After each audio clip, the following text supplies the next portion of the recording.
IIM UPSC tuitions only in Tirumala IAS institute Chaitanyapuri. Call చేసి ఇప్పుడే join అవ్వండి. సార్ ఇది నార్మల్ బీరా?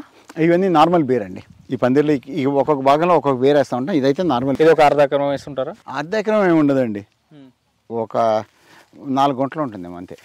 అంతే అంటే ఈ 4 గుంటలు ఇప్పుడు వేస్తాం, మళ్ళీ 40 రోజుల తర్వాత ఇంకో 4 గుంటలు వేస్తాం. ఏంటంటే మనకి కంటిన్యూస్ సప్లై ఆఫ్ వెజిటేబుల్స్ ఉండాలి. ఈ 4 గుంటలు అయిపోయి ఇప్పుడు నాకు 2 ఎకరాలు ఉంది, 1 ఎకరం వేసామండి. వచ్చి ఈ పంట అయిపోయాక ఇంకో ఎకరానికి మళ్ళీ అది పంట ఎవరు ఖాళీగా ఉండాలి కదా. నాకు 365 రోజులు పని ఉండాలి, నేను చెయ్యాలి, మా వాళ్ళు చేయాలి, మేము 365 రోజులు కన్జ్యూమర్కి అందజేయాలి. అంటే మనం పీరియాడిక్గా స్ప్రెడ్ చేసుకోవాలి క్రాప్ని. దీనికి ఎరువులు ఏమైనా యూజ్ చేస్తారా? అసలు పంట వేసేప్పుడు మామూలుగా ఇది ఎరువు అది వేసేసి విత్తనాలు అది పెడతామండి. తర్వాత కూడా ఇక్కడ కలుపు అది తీసినప్పుడు ఇప్పుడు కింద చూసారా మల్చింగ్ ఎలా చేసాము. ఇదంతా ఏంటి మనం ఎండిపోయిన కలుపు అండి, ఎండిపోయిన కలుపుని ఇలా వేసాము. ఎండిపోయాక ఈ కలుపు వేసామండి. ఇది న్యాచురల్ మల్చింగ్ విధానం అండి. ఇది వర్షం వస్తే కుళ్ళిపోతుందా? మామూలుగా మనం వాటర్ పెడతా ఉంటాం కదా, దీనిపైన జీవామృతం కూడా పోసేస్తూ ఉంటాం అండి. ఇంకొంచెం కుళ్ళిపోయాక ఏం చేస్తామంటే మళ్ళీ వస్తున్నప్పుడు మట్టి తీసి దీనిపైన వేసేస్తాం. ఈ మట్టి తీసి వేసేసరికి అది న్యాచురల్గా భూమిలో కలిసిపోయి మనకి భూమి ఫర్టిలిటీ బాగా పెరుగుతుందండి. సార్ ఇప్పుడు చూసుకుంటే మనకి ఇది ఏ సైజులో వస్తాయి సార్ బీరకాయలు? ఇంకొంచెం పొడుగు అవుతుందండి.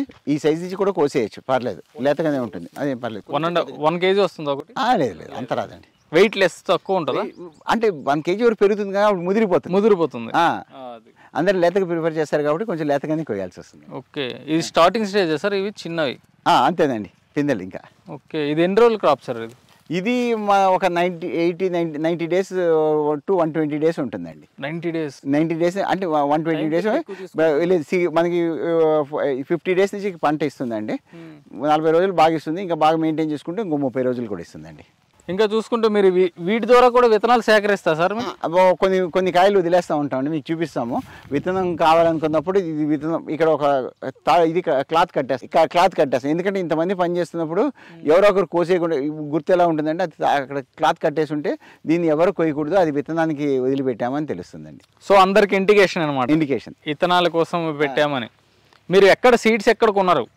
కొన్ని హైబ్రిడ్ కొంటామండి. సో ప్రతి దగ్గర మాత్రం ఇవి ఉంటాయండి.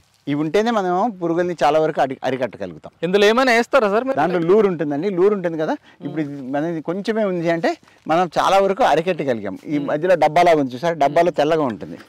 అంటే ఇప్పుడు పురుగుల్ని అట్రాక్ట్ చేయడానికి లోపల స్మెల్ లాంటిది ఏమైనా ఉంటుందా? అంతే, స్మెల్ ఉంటుందండి. చూసారు కదా, దీంట్లో వేస్తుంట. ఓకే, దాని స్మెల్కి అట్రాక్ట్ అయ్యి లోపలికి వెళ్ళిపోతాయి. వెళ్ళిపోయి లోపల ట్రాప్ అయిపోతుంది, వెళ్తుంది కానీ మళ్ళీ రాలేదు. సో దీని ద్వారా మీరు పురుగుల్ని నివారించవచ్చు. ఇవన్నీ చాలా మెథడ్స్ యూస్ చేస్తూ ఉండాలండి. మనం ఒక స్టాండర్డ్ మెథడ్ అని పెట్టుకోము, చాలా మెథడ్స్ యూస్ చేస్తున్నప్పుడు కొన్ని ఒక్కొక్క మెథడ్కి అట్రాక్ట్ అయ్యి పడిపోతాం. పువ్వు ఇప్పుడు కూడా వస్తుంది కదా సార్, ఇది సీజన్ అంటూ ఉండదు? సీజనల్ వేరియేషన్ ఉంటుందండి కొంచెం క్రాప్ ఈల్డింగ్లో, కానీ అన్ని సీజన్స్లో మనం పండించాలి. అన్ని సీజన్లో పండించాలి. ఇక్కడ అంతే, దానికి తగినట్టు ఒక్కోసారి ఇప్పుడు వర్షాలు పడంగానే పురుగు అటాక్ ఎక్కువ అవుతుందండి. ఎండాకాలం ఇంత టెంపరేచర్కి ఒక్కోసారి తగ్గిపోతూ ఉంటుంది, ఫ్లవర్ డ్రాప్ అయిపోతూ ఉంటుంది. ఫ్లవర్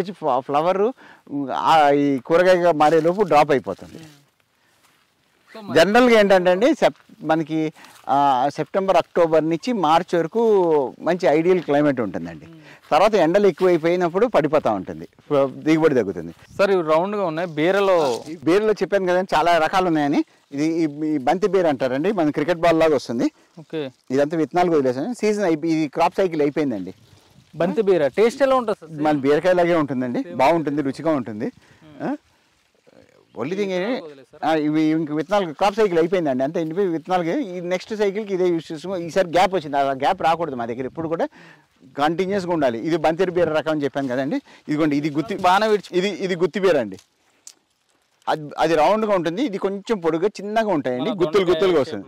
అంతే, దొండకాయ కన్నా పెద్దగా అవుతుంది. ఇది గుత్తి బీర వెరైటీ అండి. మొత్తానికి ఎన్ని టైప్స్ ఆఫ్ బీర్లు ఉన్నాయి సార్ మీ దగ్గర?